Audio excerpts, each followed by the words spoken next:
हाँ, कहते हैं कि जो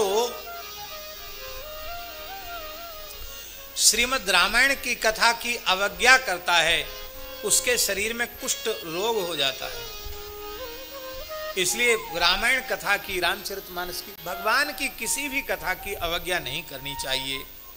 एक इतिहास भी सुनाया है इसमें कि जगन्नाथपुरी का एक राजा था जो भगवत धर्म पालक था, भागवत था, वैष्णवों की सेवा में तत्पर था।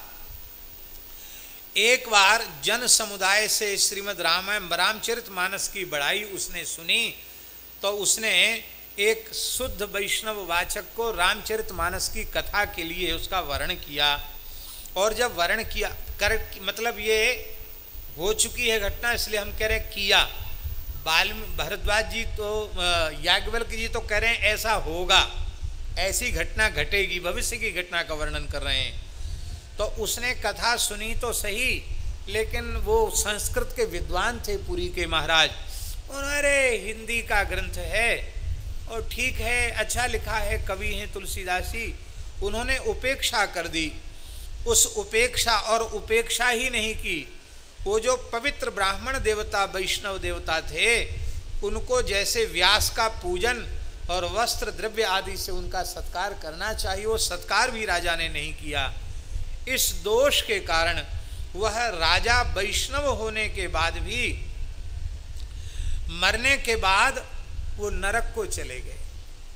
और जब नरक गए, अभी देखो बड़ी सुंदर घटना है ये, नरक को वो चले गए और वहाँ वो मन में सोचने लगे कि मैं तो भगवान जगन्नाथ का प्रथम सेवक हूँ, झाड़ूदार हूँ और वैष्णव हूँ, फिर हमको नरक जाना पड़ा।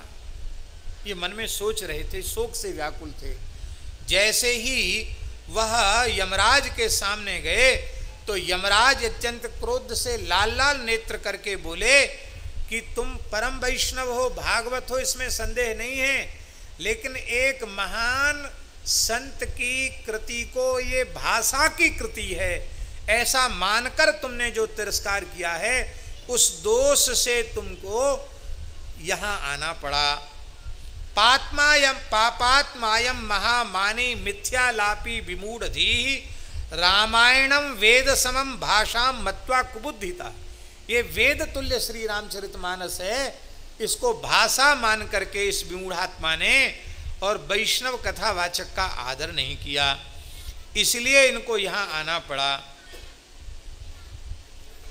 उन आचार्य का पूजन नहीं किया, मीठे वचनों से उन्हें संतुष्ट नहीं किया, इसलिए विष्णु धर्मरत होने पर भी इसको नरक आना पड़ा।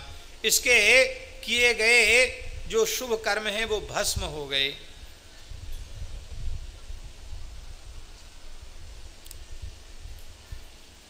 अब तो वो राजा बोले महाराज गलती हो गई, अब हमको एक अवसर तो दीजिए फिर से। बोलो भक्तवत्सल भगवान की जय। अब हम श्रद्धा पूर्वक सुनेंगे।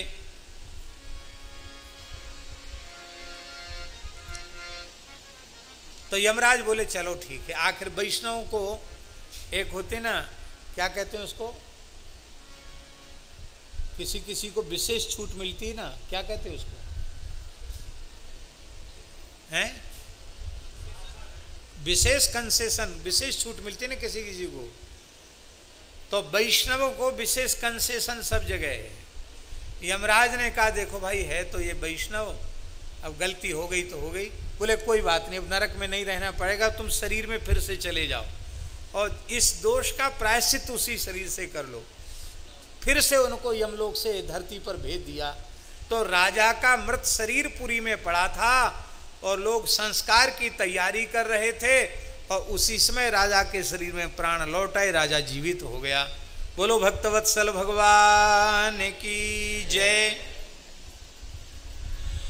अब उत्पन्न तो हो गया शरीर, पुनः यहाँ आ गया और इसके बाद उसने विधि पूर्वक उसी वैष्णव वक्ता को, ब्राह्मण को बुला करके प्रेम से श्रीमद् रामचरितमानस का श्रवण किया और श्रवण करके उनका पूजन किया, प्रेम से दक्षिणा गोदान आदि करके उनको संतुष्ट किया। तो पुनः जगन्नाथपुरी के महाराज फिर से अपना समय पूरा करके भगवान के नित्य धाम को पधारे। बोलो श्री जगन्नाथ भगवान की।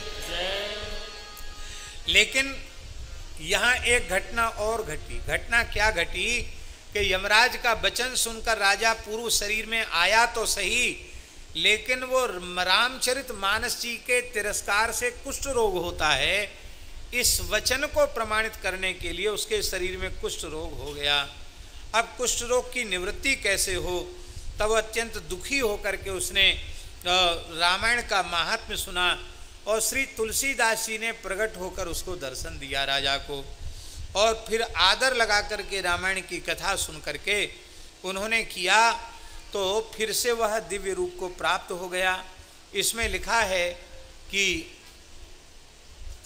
एक एक कांड के श्रवण से क्रमशः कुष्ठ की निवृत्ति होते होते जैसे ही 7 कांडों का श्रवण किया तो राजा संपूर्ण प्रकार के कुष्ठ से मुक्त हो गया, और मुक्त होकर के फिर भगवान के दिव्य धाम को गया। भगवान के नाम का उच्चारण करता हुआ और भगवान के दिव्य धाम को राजा चला गया।